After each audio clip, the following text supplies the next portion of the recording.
Hi, welcome to the first of 6 2020 Wonder Grant presentations. We're happy you could join us. You might be asking, what's a Wonder Grant? At One Workplace, we're curious about the thinkers, the makers, the research and insights, the purposes, culture shifts, and trends that impact the spaces where we work, learn, heal, and innovate. We believe when we partner with pioneers, experts, and disruptors, and when we question the status quo, we do our best work to ultimately shape human experiences that make our built environments more enjoyable. We introduced the Wonder Grant in 2019 to support exploration and research from the architecture and design communities into unique topics of interest and passions, and have awarded 9 Wonder Grants since then. 6 grants were awarded in 2020. I'm Graham Wallace, General Manager for One Workplace Sacramento, and I'm honored to introduce one of the 2020 grant teams to you, Boulder Associates. As a support coach for this team, I've seen their work progress over the last 9 months, and I'm certain their results will make you think and get excited about how architecture influences our well-being. But before I introduce the team, let me share a few logistics. At the end of the Boulder Associates presentation, we'll have a brief Q&A period. The Q&A function will be open that hopefully you can see on your screen. And during the presentation, please put your questions there. We'll be sending out the recording of today's presentation within 24 hours, and it'll also be available at the Wonder Grant section of the One Workplace website if you're not able to stay through the entire session today. Now, to share the research into correlating stress and place to inform design, please meet Meredith Benasiak, Director of Research, Jenny Hastings, Principal, and Michael Zabritsky, Director of Practice Technology from Boulder Associates. The Zoom is all yours. Thank you, Graham. Hello, I'm Meredith, and we're so delighted to share our project correlating stress and place to inform design. This project is part of our larger effort to put the person in person-centered design by developing mechanisms which layer human and environment data to better understand and optimize person and environment interactions.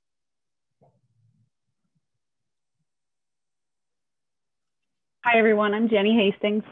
And for those of you that are just meeting Boulder Associates for the first time, we are a design firm that specializes in healthcare and senior living. We have 8 offices across the country in 5 states, and the offices are staffed by architects, interior designers, and also by our consulting group called BA Science, which the 3 of us are a part of. The BA Science group looks to inform our projects through research, technology, lean thinking, and sustainability. So the inspiration for our grant application and our grant project came through the existing patient journey process that we use. What you see on the screen is a patient journey map, and we do a lot of patient journey maps in our projects to advocate for the patient perspective in designing our healthcare projects and the environments, and then also when we look to improve operations. So the example you see on the screen is an overlayment of a lot of data that we've collected, the process, so what's happening to a patient in their environment, what environment they are in, any potential challenges that they're encountering when they're in this space. And we also look to depict their mood or any potential anxiety that they might be experiencing. The stress dimension is really hard for us to quantify, and that's how our project actually came to be. Yeah, so as Jenny described, this is what guided our vision. We thought, what if we could link stress response with place and activity? And we could use this data to evaluate how the spaces we design impact occupant stress and improve the design of spaces and processes to manage stress. So we proposed to develop a mechanism for correlating stress collected by wearables, location collected by location sensors, and activity collected by mobile surveys, and show this layered data as a mood map or a journey map that depicted quantified stress levels. So to test our idea and demonstrate proof of concept that we can in fact successfully layer this data and that it yields meaningful information, we developed a pilot study. And in the pilot study, we asked what probably a lot of you were wondering this past year: is there a difference in worker stress between the office workplace and the remote work from home environment? To study this, we collected data on stress, activity, and location with our own Boulder Associates staff. As secondary research questions, we also wondered about how work activity impacted stress and also if self-reported or perceived stress levels accurately reflected physiological stress measures. And that was because, historically, that was all we had to rely on in those patient journey maps we were using. So I'll share a little bit about our data collection instruments, starting with stress data. Stress data was collected using a wearable ring, and this is a device marketed as a consumer health wearable. To understand how this works, I'm going to share a little bit about our stress response. So you probably have all learned about your rest and digest system and your fight or flight system. And these are two opposing systems, and that's why they're represented by that teeter-totter of the autonomic nervous system. So when one goes down, the other goes up. And our fight or flight response, our sympathetic nervous system response, is activated anytime there's a stressful stimulus. So if you can imagine, if you see a snake, you're going to either fight the snake or flee the snake. And when your body's reacting to that stress, there's physiological changes that take place. And we've all been here, we all know what happens. Your heart races, your breathing gets faster, and you sweat. And the sweat is what prevents your body from overheating so we don't become exhausted. So what the ring's measuring is sweat or skin conductivity, which is a validated measure of stress. It measures arousal in real time, and the response is instant. The electrodermal activity is sampled at a rate of once per minute. Now, stress or arousal in and of itself isn't bad, and that's what the bottom diagram is showing there. Our goal isn't to eliminate stress. If there's chronic low stress, it could suggest boredom, apathy, or even clinical depression, where someone might not be capable of arousal. Ideally, we want a balance between the two systems, that homeostatic condition, or that even kind of teeter-totter. The reason that stress has such a bad reputation in today's society is because as a society we have chronic stress. We're operating more in that stress response, fight or flight system, and not having enough of the recovery or rest parasympathetic response, and that's when you get long-term negative effects. In this study, the stress units are reported as mood metric level. So you'll see MM, I'll talk about MM. And this is a proprietary index which was developed by the ring manufacturer and is derived from the electrodermal raw signal. The MM values range from 1 to 100. And for a typical person, a mood metric daily average over 24 hours, including sleep, would be 50 mm. So again, kind of that balance point between the two systems. Now, our study only evaluated stress response during daytime awake hours. So we didn't account for measures during sleep when people are more in that rest mode. So the average MM for our participant cohort during study collection hours between 8 a.m. and 5 p.m. was 58.7 mm. And this doesn't mean that our workers, our participants were super stressed, I hope, but rather just that we didn't include their sleep measures in our study. So we used 60 mm, slightly above that average, as a threshold that represents a zone above average stress for this group under these study conditions. And I'm just mentioning that because you'll see this kind of benchmark of 60 mm in a lot of the data that I'm going to share.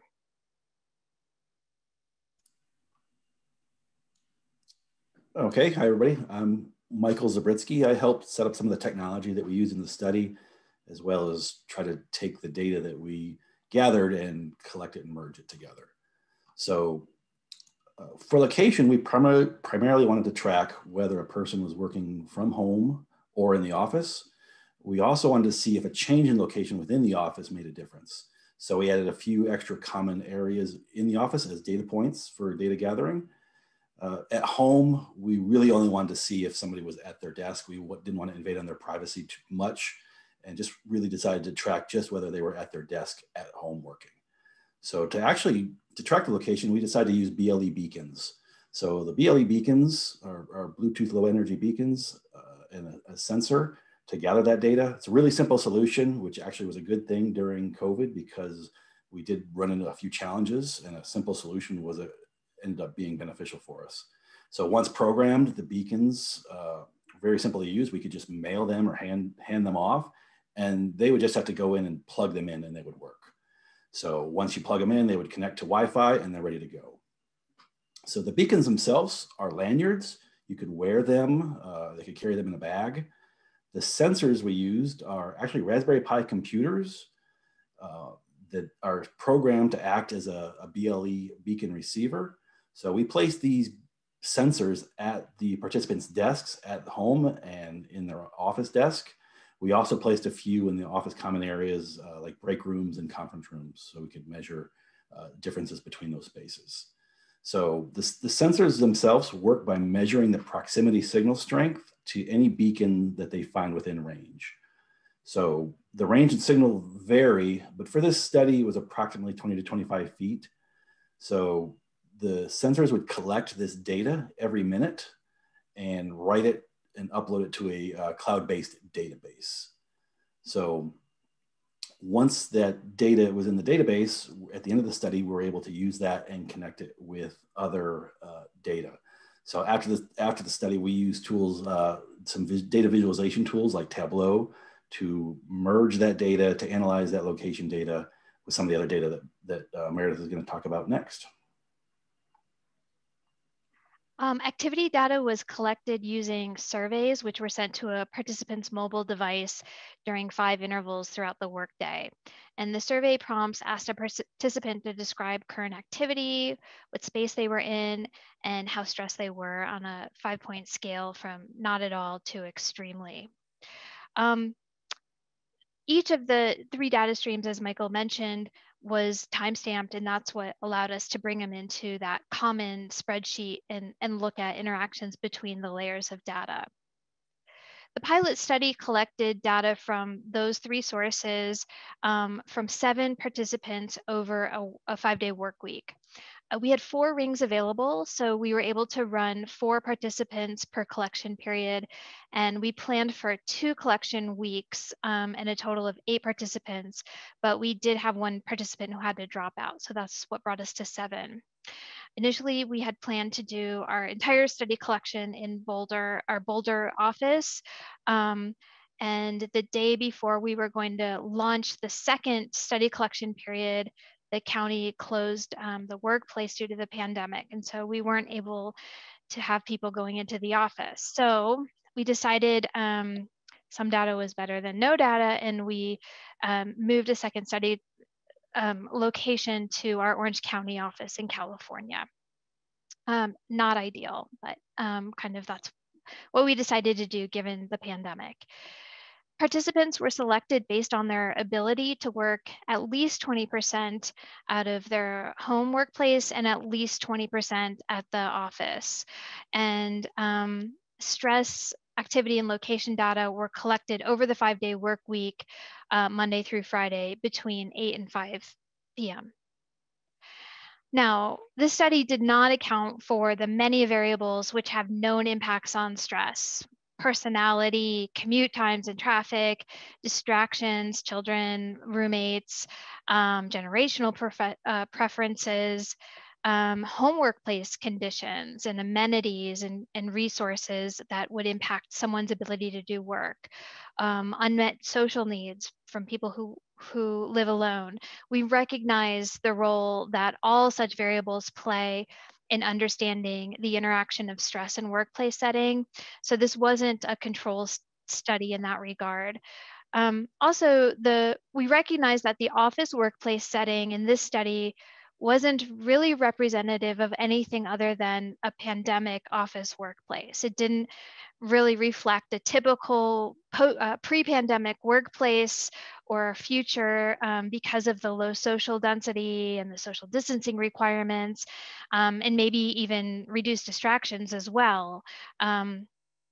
So just kind of want to point out those things because, given the potential confounds and the small sample size we used, the cohort and the individual trends that I'm going to share aren't statistically significant or generalizable, but I am sharing these findings as descriptive trends that can be used to inform hypotheses for a larger study, but especially just to give you an idea of how we were able to use this layered data to learn cool things. So one of the things that jumped out right away was potential stress differences in days of the week. And our findings suggest that having a case of the Mondays could be a real thing. And if we look across the 5-day work week, the group average stress levels were highest on Monday, and that's shown in the first bar graph there. And Monday, the average is even, again, above that 60 mm threshold that I mentioned. If we look at the individual data, kind of those pie charts, those are showing the percent of time each of the participants spent above that 60 mm threshold on Monday. And for five out of the 7, their percent of time over 60 mm was highest on Monday. And what isn't shown is there was a pretty dramatic difference between the percent of time above 60 mm on their high stress day compared to their low stress day, which looked more like participant 7, where it was somewhere in the range of only 12 to 30% above 60 mm on their lower stress day. Looking at the impact of work location, so this was really kind of the big question in our study. Is work from home less stressful than working in the office? For 4 of the 7 participants, the low stress day coincided with more than half a day spent working at the office, and that's what's kind of highlighted in this chart here. But I really don't think this is indicative of the office being a less stressful environment than the home. I think it really makes the case for studying location impacts in a way that accounts for the differences in things like quality of home workplace settings and how those affordances at home or lack of affordances impact stress and someone's ability to perform work activities relative to the office setting. But I think that it still won't be a very cut and dry kind of picture, even at the individual level, based on what we saw. I think we also need to study more thoroughly the role of variation in workplace setting over a work week.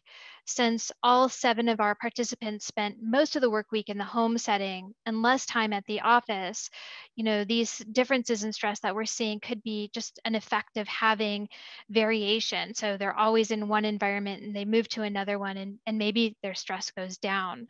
So future studies might want to kind of tease that out a bit and test kind of 2 different groups there to see if a change of scenery does in fact do us good.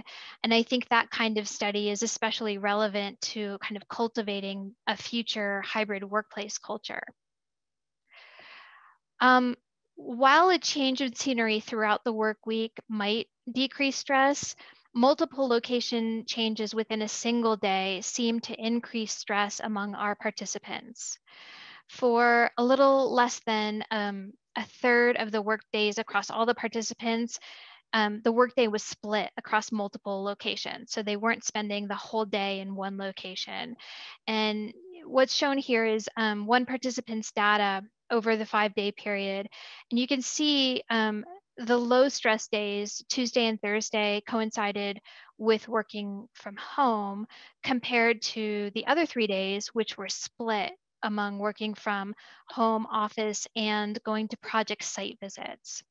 So for this participant, the higher stress experienced on Monday, Wednesday, and Friday could be the result of transitioning between multiple work locations within a single day. And we did see a similar trend with other participants who had these split work days. So we think there's a reason to explore that these multiple location changes in a day are stressful. This type of finding in a more controlled setting could support other recent research, which has identified benefits of matching work activity to environment. And I think this particular sample that you're seeing here is a really nice way to think about how to structure the work week. So this participant scope of work requires the worker to be at a site visit, which is a higher stress activity. And while we can't remove that from the participant's scope of work, we can build in these home work days, what you're seeing on Tuesday and Thursday, where the worker is doing more focused activity and has the chance to recover from the higher stress days. So it kind of offsets that impact of the other 3 days, which wouldn't have been the case before the pandemic. I mentioned one of our aims was to understand the reliability of self-reported stress. And as Jenny described in the patient journey, we've relied on user self-reports of stress to evaluate historically these relationships between stress and activity in place, without really understanding how accurately those self-reports reflected physiological stress. So using survey data, which asked participants to describe their current activity and their perceived stress level on this 1 to 5 scale, we coded what they were reporting as their activity type across the 6 categories shown. And then we averaged perceived stress according to each activity type. And we pulled the corresponding physiological stress measures, which were time-stamped from our ring data. So comparing the self-reported to the physiological stress, we found relationally, the activities followed the same order from lowest to highest. So at the low end was leisure, which was outside of work hours, then alone work, virtual meetings, breaks during work, driving, and at the high end, in-person meetings. While the scales for perceived and physiological stress are different, so they can't equivalently be compared, it does feel like users underestimated their perceived stress value relative to the physiological stress. So we had 223 self-reported survey samples, data points across all the participants, and never once did anyone select 5 that they were extremely stressed, and only on 2 of those points out of the 223 did they select 4 that they were very stressed. If we look closer at the activity type and stress interactions, as I mentioned, in-person meetings were the most stressful activities, and this was according to both the self-report scores and the levels. Now, I want to mention that 2/3 of the in-person meetings were held during site visits. So site visits, as you saw from that one sample I shared, were concurrent with higher stress values for this group. But this increased stress could also just be an impact of COVID and having that increased exposure risk when you're in an in-person meeting. So it's hard to predict how, if that would stand true in the future, and of course with a larger group.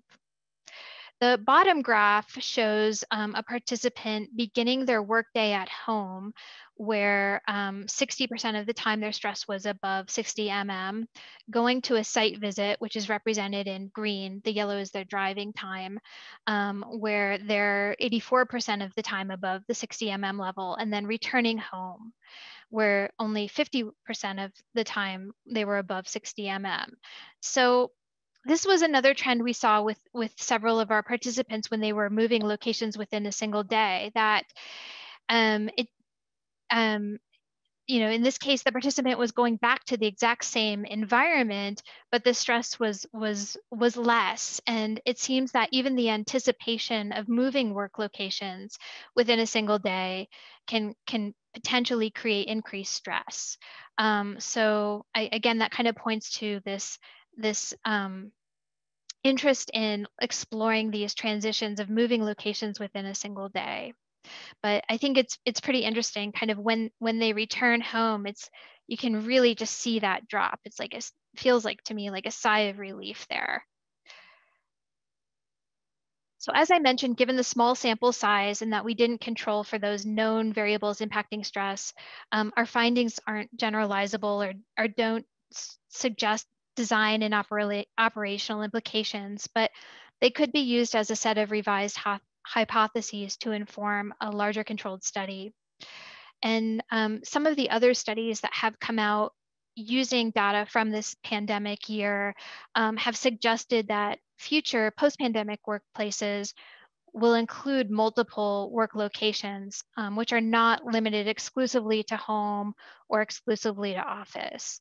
And I think that the trends captured in our pilot study support those existing studies, suggesting there's not a clear stressful or less stressful location. So I think there's a real opportunity for future studies to evaluate how hybrid work locations can support different types of activity and really help workers manage stress. So recall our primary aim in this project was to develop a mood map or a journey map that correlates location, activity, and stress. So here's our first mood map prototype, and it shows one participant's office workplace daily journey.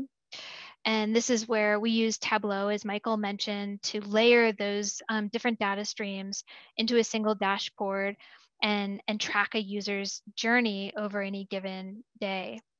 And I think when we start to look at things longitudinally, as well as layering this data, it gives us an opportunity to explore patterns. So, you know, one of the things I see is that between virtual meetings, represented by that kind of computer screen icon, there's these sort of, they're bookended by peaks of stress. So again, that might have something to do with transitioning between activities even. That's kind of interesting. There's a lot of gaps in the activity data for this journey, which is one thing we would want to account for in future studies. And another key area of improvement for our next iteration would be looking at the scale of rooms. Even though, as Michael mentioned, we had kind of the sensors or the beacons at the workstations, as well as some of the break rooms, we didn't capture the granularity of moving between spaces within the office interior. But moving forward, we have the intent to develop these mood maps for healthcare settings and especially look at stress points in patient journeys. And we think we can simplify the collection components because in traditional patient journeys, a lot of times the activity and the location overlap. So you're waiting in a waiting room, you're having blood drawn at the lab. So there's kind of a overlap there. And we think we can eliminate the survey sampling so there's not interruptions along a patient journey. I'm going to turn it over to Michael to talk a little bit more about the technology. So as Meredith was saying, that the data wasn't quite as granular as it could be, or we would hope it will eventually be. And it was actually, like I said, it was a good thing during COVID because it was a simple solution and just we wanted to measure proximity. But using the same technology, you know, we can start to explore getting a more granular level and track patients within a building. There's already technology out there that can do indoor mapping, so that's a possibility. You can get more advanced Bluetooth beacons and start to really capture movement between spaces. But at the same time, we also feel that what we had is a really good solution because it's not intrusive. It respects privacy.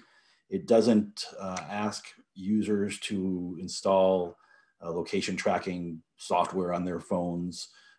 People could participate by just grabbing a beacon, wearing a lanyard. If you don't want to participate, you don't have to. So it's a non-intrusive way to gather that data. And there's just a lot of possibilities in the future as we kind of expand this technology that we use. So for us, this presentation marks not the close of a project, but the beginning of an innovative approach for evaluating person-environment interactions that can drive the design and process improvement decision-making by putting the person in person-centered design and capturing that human data. We are so grateful to Graham and to One Workplace for giving us the opportunity to develop this technique and to advance our practice. Thank you.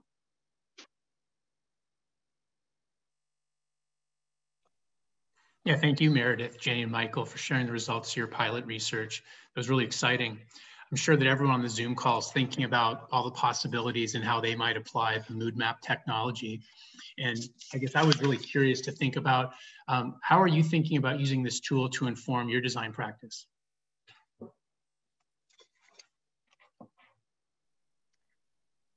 Michael, do you want to talk a little bit?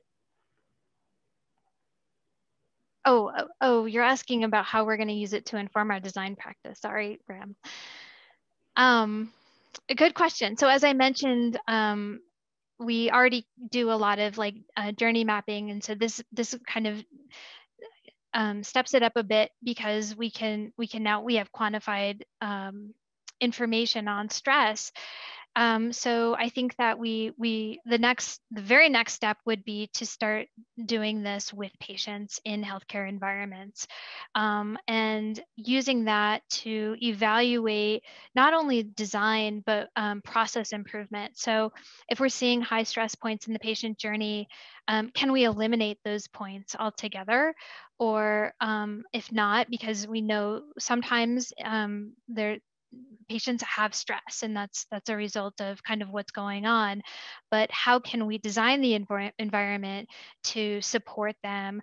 Or also almost what you saw in that one sample I showed you with the Tuesday and Thursday low stress, kind of to build in places to rest and offset the impact of high stress moments. Yeah, that's great. One of the things that I'm drawn to is the fact that all this happened during COVID-19, and the way that we or the most people work has changed dramatically of that, that work from home and thinking about the return to the office. It's something that we at One Workplace are spending a lot of time thinking about of where can we do our best work. And I was just curious, as Boulder Associates starts to think about the return to your spaces, do you have any plans to use the data that you've collected? Do you see any opportunities of using that internally to inform how your spaces support the work that your teams do? Yeah, I think that we were already, as many were, moving towards this model of how do we start to find this balance in working from home and working from the office. And I think that it was nice we were able to use some of this as we're starting to craft our work from home policy to inform finding that balance. Because as Meredith said, a lot of what we found was there was the stress that people encountered wasn't necessarily in either working from home or working from the office, but when it was a combination of two. So I think us trying to find the balance of making sure that we're not putting unnecessary stress on people by having them switch locations, but we're also using that as a tool to say people can get work done from home. There are certain types of work that's best suited for working from home versus in the office. So I think that that's where we've been able to use this as we've started to craft what this new version of working from home and working from the office looks like. Yeah, it's exciting. Yeah, that's really cool. And then Meredith, one of the things we talked a little bit about was the surveys and the Tableau tool that you use to collect the mood mapping information. And I was curious, as people think about the opportunity to use this tool, how easy is it to layer on other pieces of information on top of the mood map? And if it is, what sort of data are you thinking about layering on top? Graham, I can talk to that. Oh, perfect. So, sorry, Michael. No, that's all right. So as I mentioned, the location data that we gathered wasn't as granular as it potentially could be.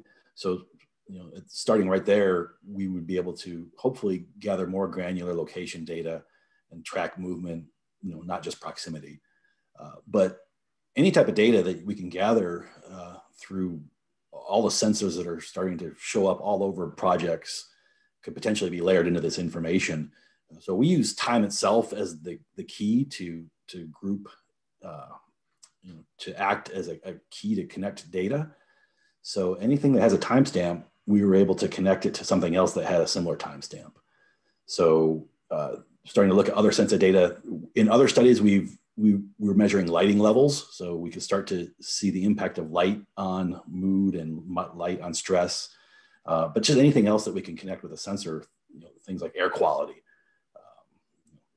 many different data points that are starting to show up in projects. Yeah, I love that idea of, on the front side of being able to quantify what are the metrics on the back end that you want to measure to know whether you have a successful project or not. I think that's going to be fantastic, especially with the focus on well-being during a period of time where well-being is such an important issue. Thank you. CCB, are there any questions from any of the audience that we wanted to ask? Yes, there are, Graham.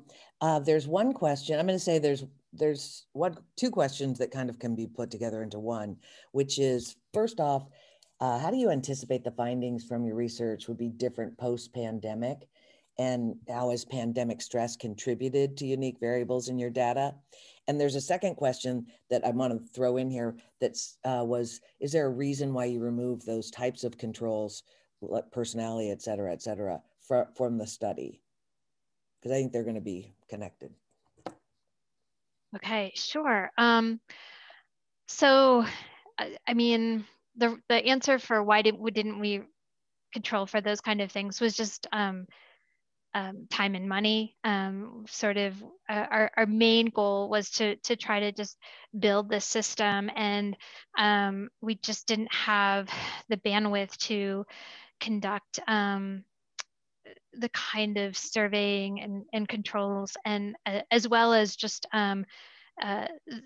the available staff who are willing to participate to do that level. And I know there are other studies that have looked at that over the pandemic year. So I would point to those and say those are good resources, and it would be great to kind of combine efforts there. As far as how findings might change, gosh, it's hard to say. I think definitely I'd want to explore what is happening with that in-person meetings. Are in-person meetings really stressful, or is that just kind of that exposure risk that people were sensitive to? We were surprised to find that breaks during work were kind of up there on the scale. And I talked to the Ring developer today to get her insight about that. And she said, it could be that it's a good thing. It's an enthusiastic chatting with friends and coming together kind of stress. Or it could be more of carrying whatever happened in the morning with work into the break and be more negative stress. So we'd want to maybe tease that out a bit more too. Okay, there's another question here from Madeline Hadley that asks, do you think this disconnect between the self-reported stress and the physiological stress has to do with habituation to the demands of the job, or poor self-awareness, or what? That's like another good question. I was worried there might be bias because these are our own staff and they're reporting to us, and so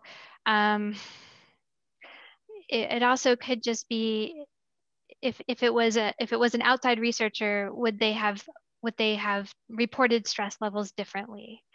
So I'm not really sure about why, but I think that is also worth exploring if it was a fully kind of blinded confidential study and not one done with our own employees, which again, this was like us crafting this in a COVID environment, and who do we have access to?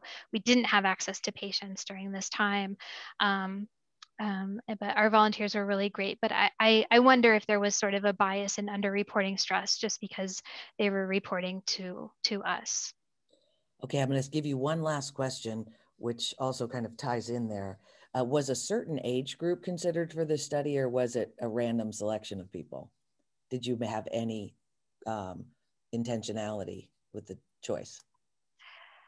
We put an open call out to anyone who worked initially, again, in Boulder, because that was our target location. And we accepted everyone into the study who met the criteria. We don't have anyone under 18 working at Boulder Associates. So I would say, I mean, we didn't even ask age. So I don't even know. We didn't ask any questions other than kind of what I showed you about, are you willing to work 20% of the time from home and 20% of the time from the office? And everyone who volunteered was accepted into the study. Now, four of those people didn't get to do the study because of county restrictions, and that's when we had to move it to Orange County. But we didn't have a kind of priority for how we rated people, how we selected people. And I can jump in also, and this is completely unscientific. And I'm reading the questions, but someone just referenced some recent surveys that came out that are saying that Gen X is thriving during the pandemic, but younger generations are really struggling. So, and completely unscientific, just knowing, I think some of the people that were selected, I think are maybe some of the younger generations, less of the older generations. And again, that's not scientific, so I don't have the evidence to back that, but I think it's maybe more towards the younger generations. So if that maybe helps answer some of the questions.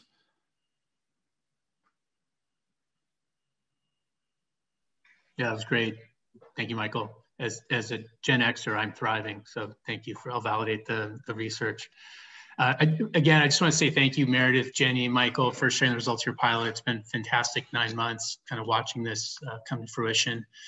Thank you to everyone for watching the session here. I want to remind you all that the Wonder Grant presentations are going to continue for the next 5 Tuesdays at 11:30. So please make sure you mark your calendar. And finally, the Wonder Grant 2021 applications open April 1st through June 18th, 2021. We'd love to hear what your ideas are. So thank you and have a great afternoon. Bye-bye.